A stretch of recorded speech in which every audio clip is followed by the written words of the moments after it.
So, when the English explorer Percy Fawcett kept on returning back to England and telling these stuffy aristocratic people of the Royal Geographic Society that there was a great, sophisticated, and lost civilization of Indians living somewhere hidden in the farthest reaches of the Amazon, they said that he was out of his depth, that he was hallucinating, or just exaggerating, making it all up. They said that they'd already discovered the extent of what these quote-unquote savages were capable of, and that there was nothing more than land and resources worth discovering in the Americas. But what Percy discovered, encountered, and heard about during his expeditions into the Amazon left him absolutely certain that we were missing some major chapter of human history.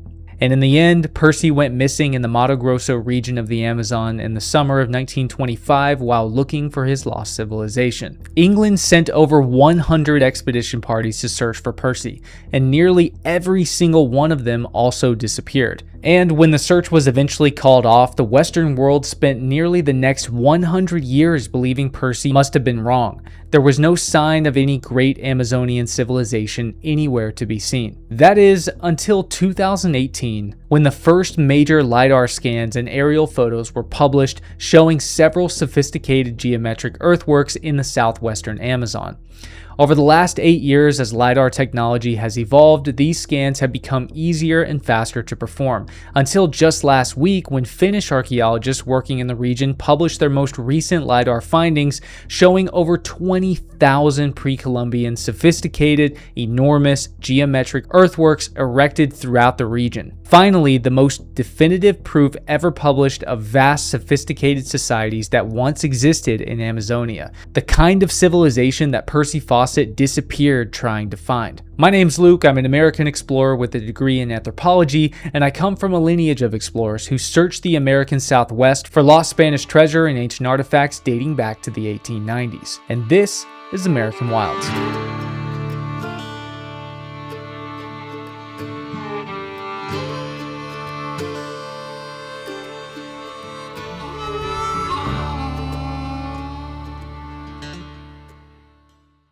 So for decades, and really about the last century, the story that people believed about the Amazon was that it was a vast, uninhabitable green hell, with no major indigenous cities, no monuments, no real civilization, just scattered bands of tribes living off the land and migrating from one place to another. Despite explorers from Percy Fawcett all the way back to Francisco de Orellana consistently seeing, encountering, documenting, and hearing about advanced large settlements somewhere off deep in the Amazon, these stories were almost completely seen as exaggerations or even lies that were told in order to fuel new expeditions.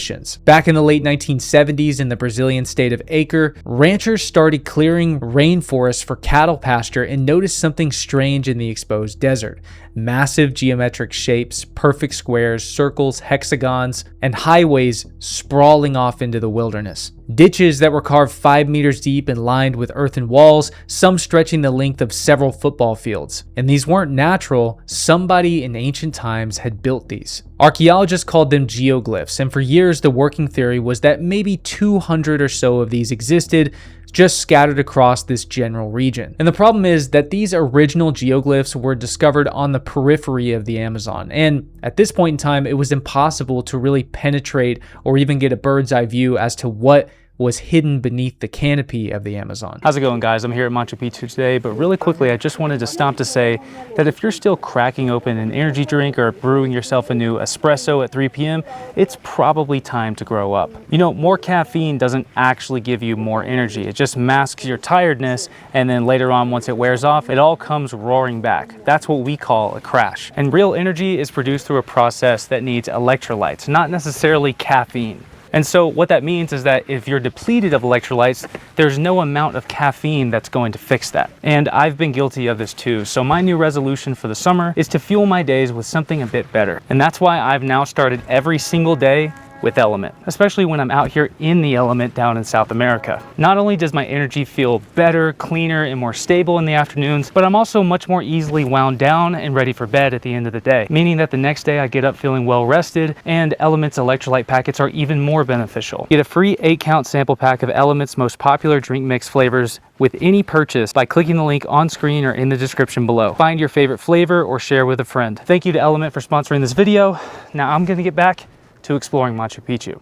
And so, not just since the 1970s, but really for the last 400 to 500 years, whatever was hidden beneath that canopy stayed that way. Until a team of researchers led by Marty Parsanen out of the University of Helsinki, Finland, working with archaeologists and indigenous collaborators across Brazil, decided to finally stop guessing and go find out what was hidden beneath that canopy. So they strapped LiDAR to a plane and over the course of a couple months, flew over 4,000 kilometers of dense Amazonian forest in the states of Acre and Amazonas, basically just blasting the canopy with a ridiculous amount of LiDAR. And in return, these pulses send you back a 3D model of what's sitting beneath the trees. And what they found is finally going to add another page into the book of the history of South America. The total surrounding cultural area of the area that they scanned ranges about 180,000 square kilometers. So now these researchers believe that there must be somewhere between 24,000 and 30,000 total earthworks scattered throughout just this one stretch of the southwestern Amazon. Not 200, not 1,000, but tens of thousands, potentially over 30,000. Using the LiDAR, the teams found that these enclosures clustered together into complexes of up to 8 structures at once, with roads connecting them and quadrilateral and multilateral embankments that nobody had ever even detected before. Even people who had been through these areas of the jungle in the past just can't perceive what they're walking across. The vegetation is just too thick for anything but a laser to be able to see through. They think that these sites functioned as ceremonial gathering points, places for ritual, trade, dance, maybe even sport, partying, who knows. When I look at these, I kind of think that somehow they're similar to the Nazca lines. I mean, what these ancient people are doing is they are sort of breaking out of reality, right? They are making shapes and symbols and geometric patterns that can only actually either be perceived from the sky or from their mind. And this isn't that far geographically from the Nazca lines. So there could be some kind of idea that's being shared between the Amazonians and the Nazca desert Peruvian people here. I've even seen LiDAR scans that come from the Amazon of rock art and earthworks that depict animals that look like they're Nazca lines if I didn't tell you otherwise. So who built all of these sites and how big was this civilization? So based on the labor that would have been required to dig and maintain these structures and cross-referenced against later mound villages built by the same cultural lineage in the region, at least as far as archaeologists believe, the team lands on this idea that somewhere around 100 to 300 AD at the civilization's peak was somewhere between 1.2 and 3 million people were living across just this tiny stretch of the Amazon. And then some of their recalculations actually pushes this number up to 3.8 to 4 million. That's mind-blowing, just in this one regional area. For a comparison, that's more people than were living in the entire region of Germany in the late medieval period. Again, just in this one area of the Amazon. So obviously this wasn't a handful of isolated tribes that were scattered beneath the canopy. Just in this area was a dense, organized, monument-building society that thrived in the rainforest for close to 1,500 years, cultivating maize, squash, sweet potatoes, chili peppers, planting Brazil nut and palm tree groves. They were actively engineering large swaths of the forest itself. And then, like many great civilizations throughout the Americas in pre-Columbian times, they disappear sometime around 850 AD, nearly 1,000 years before a European would ever step foot in Amazonia. So this is one study, really the first study like this, in just one small region of Brazil and the southwestern Amazon.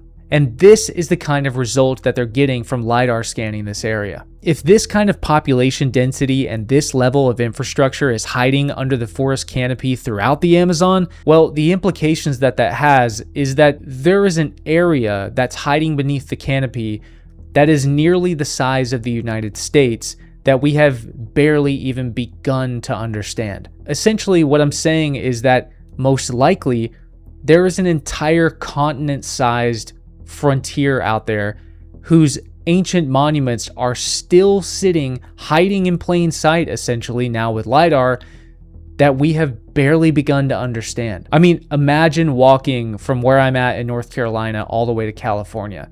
That's the distance that you can walk beneath the canopy in the Amazon. LiDAR keeps proving the same thing over and over again. In the Amazon and Central America, and now even down in southern Chile, the age of exploration didn't end when the maps got filled in. The age of exploration has never ended. And hopefully this project that I'm anticipating working on with Terra Incognita and Basemap gets approved and funded, and before too long, we'll be headed down to the Amazon on a LiDAR expedition of our own. I'm Luke. Like and subscribe for more history from the American wilds, and I'll see you next time.